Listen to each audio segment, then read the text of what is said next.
सवाल कि क्या हमारे देश के राष्ट्रपति प्रधानमंत्री की सलाह के साथ पूर्णतः बंधे हुए हैं उनकी सलाह मानने के लिए, और यदि राष्ट्रपति प्रधानमंत्री की सलाह नहीं मानते तो क्या उनके विरुद्ध महाभियोग इम्पीचमेंट का मामला बनता है। इस संदर्भ में आइए हम चर्चा करते हैं।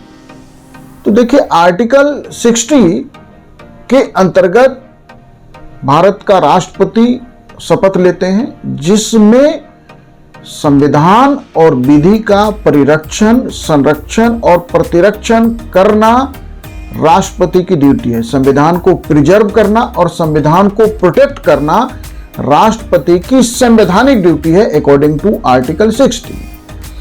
ऐसे में यदि राष्ट्रपति प्रधानमंत्री और मंत्रिपरिषद की सलाह और उनके द्वारा ली गई शपथ में से किसी एक का चयन करना पड़े तो क्या करेंगे वो।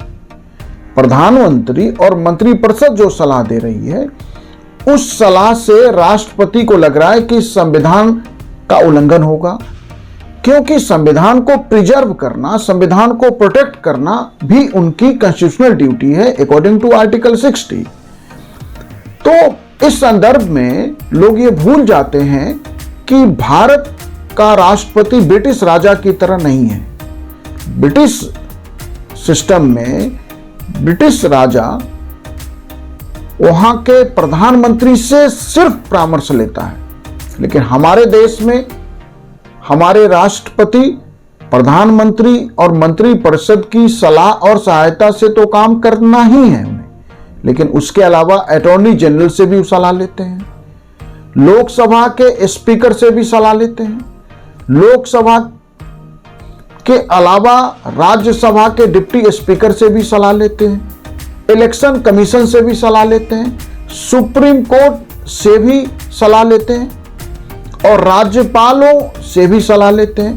तो सवाल है कि भारत का राष्ट्रपति सिर्फ प्रधानमंत्री और मंत्रिपरिषद से सलाह और परामर्श नहीं करते, बल्कि हमने देखा कि स्पीकर, अटॉर्नी जनरल, राज्यसभा के deputy speaker, election commission, supreme court, राज्यपालों आदि से भी परामर्श ले रहे हैं।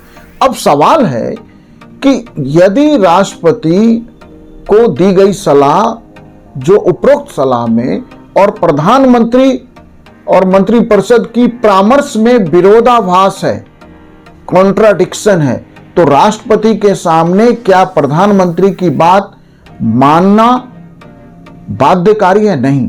इससे स्पष्ट है कि भारत का राष्ट्रपति प्रधानमंत्री की बात न मानने का उन पे स्पष्ट आधार है, क्योंकि वो केवल प्रधानमंत्री और मंत्रिपरिषद की सलाह से केवल नहीं बंधे हुए।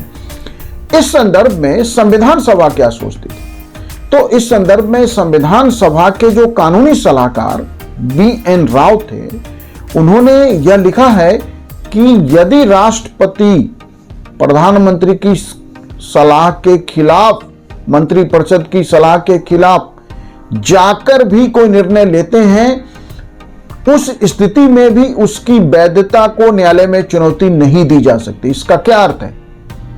इसका अंडरस्टूड है कि राष्ट्रपति संविधान को प्रिजर्व करने के लिए, संविधान को प्रोटेक्ट करने के लिए मंत्रिपरिषद और प्रधानमंत्री की सलाह के विरुद्ध भी जाके काम कर सकते हैं। तभी शायद संविधान सभा के कानूनी सलाहकार BN राव ने यह लिखा कि यदि ऐसा करते हैं राष्ट्रपति तो भी उसकी वैधता को न्यायालय में चुनौती नहीं दिया जा सकता। राष्ट्रपति और मंत्रिपरिषद और प्रधानमंत्री के जो संबंध हैं वो आर्टिकल 74 क्लाउज 1 में परिभाषित किए गए हैं, जिसके अनुसार प्रधानमंत्री की अध्यक्षता में एक मंत्रिपरिषद होगी जो राष्ट्रपति को कार्य करने में सलाह और सहायता प्रदान करती है, करेगी। लेकिन आर्टिकल 74 कहीं से भी राष्ट्रपति को बाध्य नहीं करता कि वह उस सलाह के साथ बंधे हुए हैं।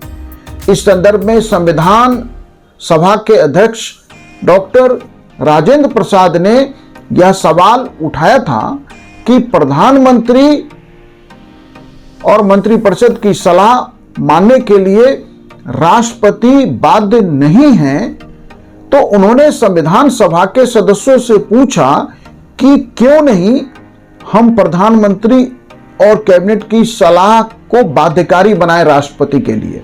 फिर भी स्पष्ट रूप से संविधान सभा ने इसे तय नहीं किया और संविधान सभा ने इसे बाध्यकारी नहीं बनाया।